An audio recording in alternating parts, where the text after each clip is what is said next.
My dream home in Oak Creek Estates was supposed to be my sanctuary, but an unsolicited photo and 7 chilling words from the HOA president quickly turned it into a battleground. The day I closed on my house in Oak Creek Estates was the best day of my life. I'd spent a decade climbing the ladder at my architecture firm, pouring every ounce of creativity and late-night caffeine into my work. This house, a beautiful 4-bedroom colonial with a wraparound porch and a backyard big enough for a real garden, was the culmination of that dream. It was my trophy, my sanctuary. The neighborhood was idyllic, almost comically so. Manicured lawns, kids riding bikes on sun-dappled streets, and neighbors who waved as you drove by. It was the kind of place I, as a black man who grew up in a cramped city apartment, had only seen in movies. The first hint of trouble came in the form of Carol Baxter, the HOA president. She arrived on my doorstep a week after I moved in, holding a welcome basket that seemed more like a prop than a genuine gesture. She was a woman in her late 50s, with a helmet of blonde hair that didn't move in the breeze, and a smile that was all teeth and no warmth. "Welcome to the neighborhood, Mr. Henderson," she said, her eyes scanning past me, taking in every detail of my foyer. "We're so glad to have new faces." The pause was subtle, but I felt it. I'd seen the demographics when I was buying. I was the only new face of my kind on the block. "Please call me David," I said, forcing a smile. "Thank you for the basket." "Of course," she chirped. "Now the HOA has a welcome packet for you.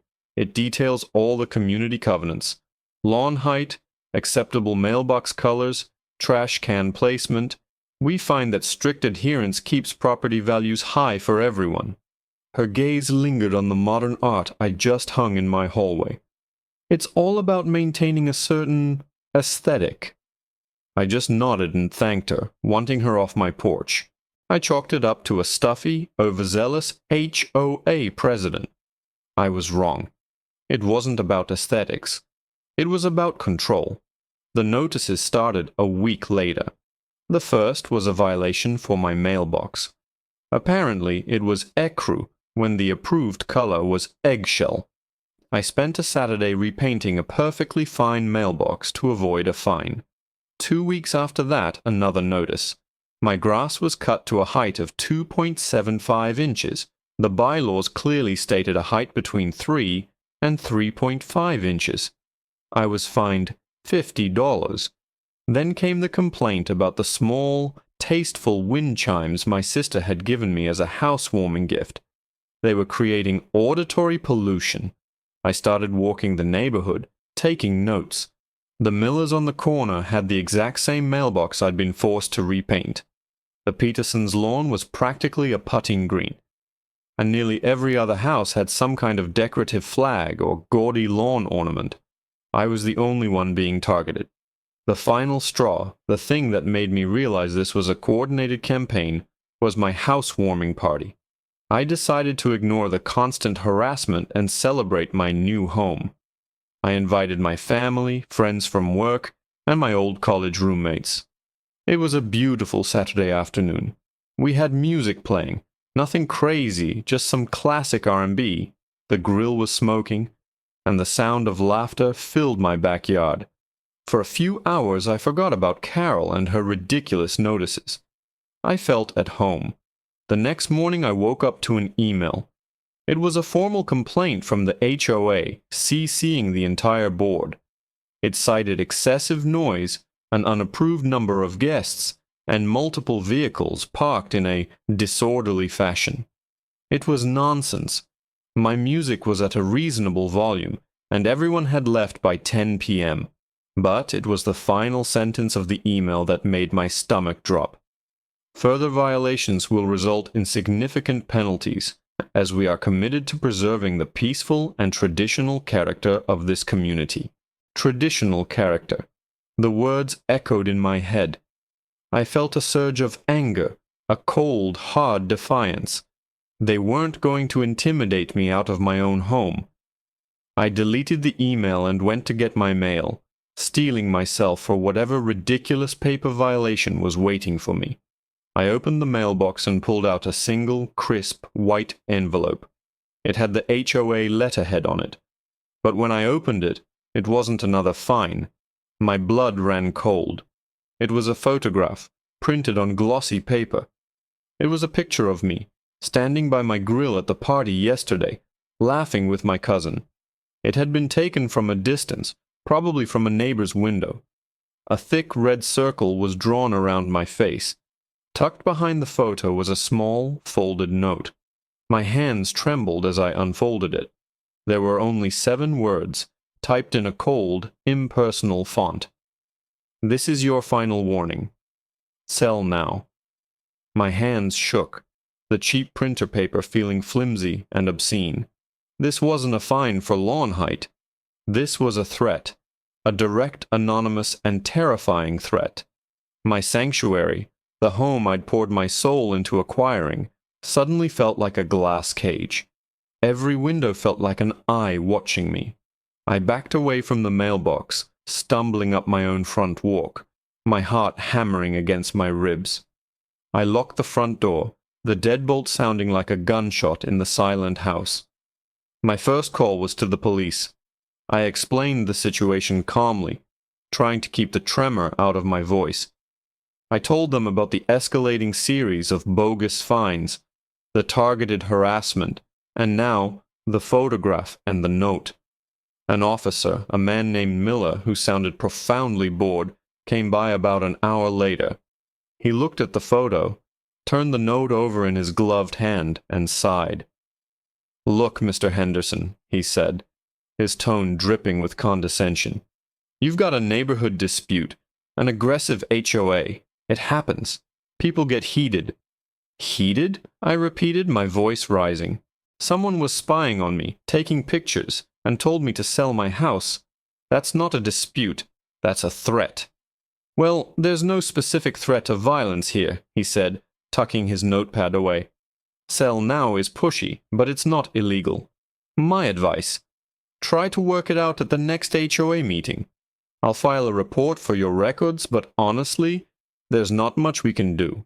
He left, and the silence in my house became heavier, suffocating. The system wasn't going to help me. I was on my own. The anger that had been simmering for weeks finally boiled over, burning away the fear. Fine. If they wanted a fight, I would give them one. I wasn't some scared kid they could push out. I had built my life from the ground up, and I would defend it with the same determination. That afternoon, I drove to an electronics store and bought the best security system I could find. 4 4K night vision cameras, motion-activated floodlights, and a cloud-based storage system that couldn't be tampered with. I spent the entire weekend on a ladder, running wires and positioning cameras. I'm an architect. I understand angles and sightlines. By Sunday evening, my property was a fortress. There wasn't a square inch of my yard, my porch, or my driveway that wasn't under surveillance. I sat at my dining room table, a monitor showing me a quad split of my own home, and for the first time in days, I felt a sliver of control. For 2 weeks, nothing happened. The notices stopped. No more emails. The silence was unnerving. I started to wonder if I'd overreacted, if the threat had been a bluff and my new security system had scared them off. I almost let myself relax. Then, on a Tuesday morning, I went out to get the paper and saw it. My garden. I had spent days planting a row of beautiful, prize-winning hybrid rose bushes along my front walkway. They were my pride and joy, a splash of vibrant color against the white porch. Now they were gone, not just wilted but completely destroyed. The leaves were blackened and shriveled, the petals were dissolved into a brown sludge, and the very soil around them was dark and oily. It looked like someone had poured acid all over them. A cold fury settled deep in my bones. I didn't call the police. I didn't storm over to Carol Baxter's house. I walked back inside, sat down at my computer, and with a steady hand I pulled up the security footage from the night before. I fast-forwarded through the quiet hours, the screen showing nothing but an empty, moonlit yard. Then, at 2:13 a.m., a motion sensor tripped. A figure, cloaked in a dark hoodie, crept out from between my neighbor's house and mine, moving with a disturbing confidence. They carried a canister and a sprayer. The figure walked directly to my rose bushes and began to douse them, methodically, one by one. As they finished the last bush, they turned, and for a fleeting second, the hood slipped back under the bright, clear glow of my new floodlight. My breath caught in my throat. It was Carol Baxter. Her face, no longer smiling, was twisted in a hateful grin under the eerie green glow of the night vision camera. I zoomed in, my heart pounding, and then I saw the logo on the canister she was holding. It wasn't weed killer. It was a highly corrosive industrial paint stripper, the kind that could peel the finish off metal. The footage was crystal clear. It was irrefutable. I saved the clip to 3 different hard drives and a secure cloud server before I even thought about my next move. This wasn't just vandalism. This was felony destruction of property with a hazardous chemical. Officer Miller's dismissive voice echoed in my head. There's not much we can do. We'll see about that. I didn't just have evidence against Carol now. I had a roadmap to their entire rotten operation. My next step wasn't the police, it was a lawyer. I found Marcus Thorne, a sharp, no-nonsense attorney who specialized in housing discrimination cases. I laid everything out on his desk, the stack of bogus violation notices, the threatening note, the photo, and finally, my ace in the hole, the video of Carol Baxter playing a late-night chemist on my roses. Marcus leaned back in his chair, a slow, predatory grin spreading across his face. "David," he said, "this isn't just a harassment case. This is a conspiracy. They've documented their own crimes for you. We're not just going after Carol. We're going after the entire board. We filed a civil lawsuit against the Oak Creek Estates HOA and named every board member individually. Carol Baxter, the president, Bob Schmidt, the treasurer who signed off on the fines, and Susan Gable, the secretary who sent the threatening emails. The suit alleged racial discrimination, harassment, conspiracy, and intentional infliction of emotional distress. Simultaneously, I took the video footage to the police department, but this time I didn't ask for a beat cop. I went straight to the detective's bureau and demanded to speak with a supervisor. When Detective Harding saw the video, his entire demeanor changed. The boredom was gone, replaced by a steely focus. The industrial paint stripper elevated this from a simple vandalism case. They got a warrant for Carol Baxter's home, and in her garage they found the canister from the video, along with several others. But the real goldmine was on her computer.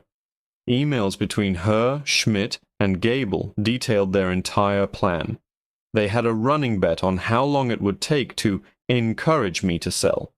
They referred to me with racial slurs. They coordinated their harassment campaign, from the mailbox color to orchestrating the party complaint. The threatening note was a group effort, typed up on Susan Gable's home computer and delivered by Bob Schmidt on his morning jog. The arrests happened on a Thursday afternoon, right in the middle of their monthly HOA meeting in the community clubhouse. I watched from my window as 2 police cruisers rolled up. I saw the confused looks turn to panic as Detective Harding walked in and called their names. They were cuffed and led out in front of all their neighbors, the same people they'd tried to protect their traditional character for. It was a beautiful sight. The legal fallout was a tidal wave. Faced with overwhelming evidence, all 3 of them took plea deals to avoid a longer trial. Carol Baxter, as the ringleader, got the harshest sentence: 2 years in prison for aggravated criminal mischief, conspiracy, and stalking. Bob Schmidt and Susan Gable each got 18 months for their roles in the conspiracy. The civil suit was a slam dunk. The HOA's insurance carrier settled for a massive sum to avoid a public trial that would have exposed the deep-seated racism of its leadership. I received a settlement that was enough to pay off my mortgage twice over. But it wasn't about the money. It was about the principle. The news of the arrests and the lawsuits spread through the neighborhood like wildfire. The old HOA board was dissolved in disgrace, and a new one was elected, a group of genuinely decent people who were horrified by what had been done in their name. My immediate neighbors came over, one by one, to apologize for their silence, admitting they saw what was happening, but were too intimidated by Carol to speak up. The welcome I received in the weeks after the trial was the real one, the one I should have gotten in the first place. Today my house is my sanctuary again. I replanted my rose bushes, and they're bigger and more vibrant than before. The cameras are still up, a quiet reminder of the battle I won. Sometimes I think about Carol, Bob, and Susan, sitting in their prison cells, their perfect little world of manicured lawns and eggshell mailboxes a distant memory. They thought they were protecting their community's aesthetic. Instead, they destroyed their own lives, all because they couldn't stand the sight of a black man living in a house he'd earned. They wanted me gone, and they got their wish. I'm still right here, in my home, and they are the ones who were forced to leave.